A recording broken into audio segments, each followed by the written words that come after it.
Hello everyone, this is Breanna Rutter, author of one of my most popular books, The Natural Hair Bible, and founder of howtoblackhair.breannarutter.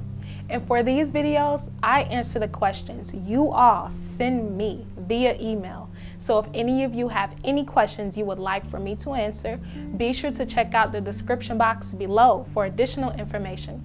So now we're going to get right on into the video, and this video is because of an email I received from Floretta. Floretta emailed me because she said she just heard of a new hair term called oil rinsing. She's not sure what it is, what it does to the hair, and how she could even incorporate it into her hair regimen. So Floretta, thank you for your email, and I'm going to tell you what it is and describe to you some steps that you can take to start incorporating it into keeping your hair healthy and maintained. So the very first thing that I'm going to state is that oil rinsing is very similar to the LOC method. It's just that with oil rinsing, you don't need a cream. And for those of you who don't know what the LOC method is, it's just a way of layering products onto your hair to keep your hair moisturized for a longer period of time.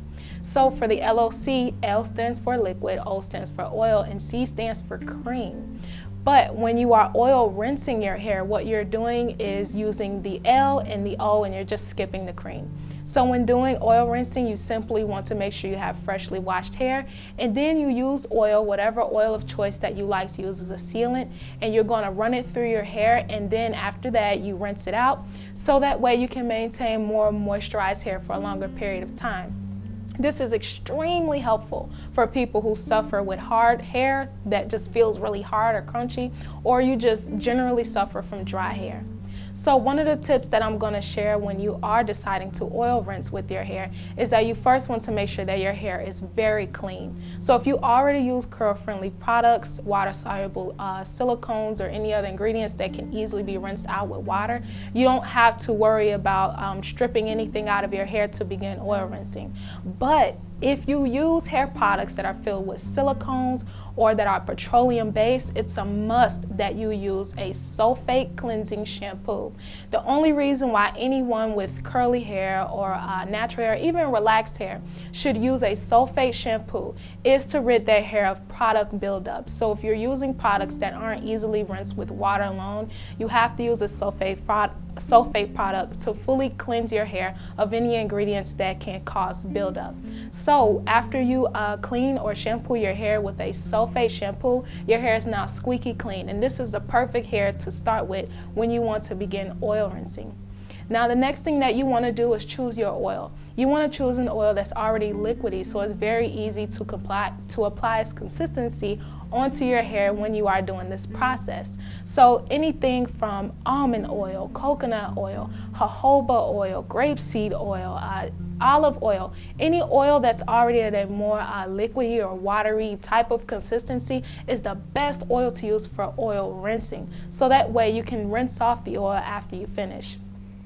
So then the next thing you want to do after you have freshly washed hair and you have your oil of choice is to first saturate your hair with water.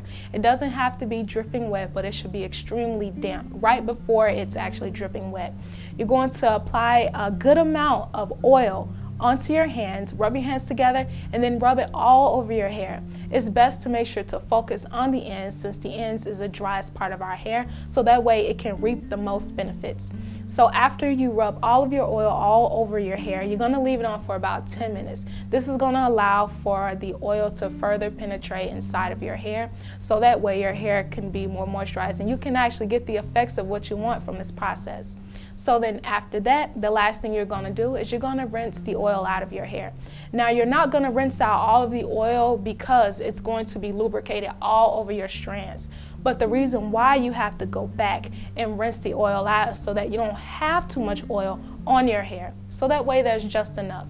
This is a process that I only recommend if you suffer with damaged hair or extremely dry hair, or very crunchy or hard, brittle feeling hair. And an extra benefit to incorporate as well with oil rinsing is that when you do go to rinse the oil off of your hair that's been sitting for 10 minutes, you can apply conditioner all over your hair and then do your final rinse. This is gonna make your hair extremely soft. So if you want really soft hair, Apply conditioner on top of your oil and then rinse out. And because you've already applied oil to your hair, you don't have to apply it after you finish washing. You just have to style as usual. And in most cases, you don't even need to apply a cream as well.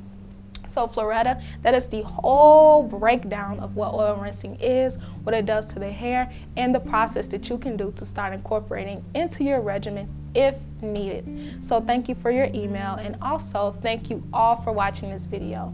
If you want to know any more information that I've mentioned, make sure to check out the description box. But until next time, I will see you all in my next video.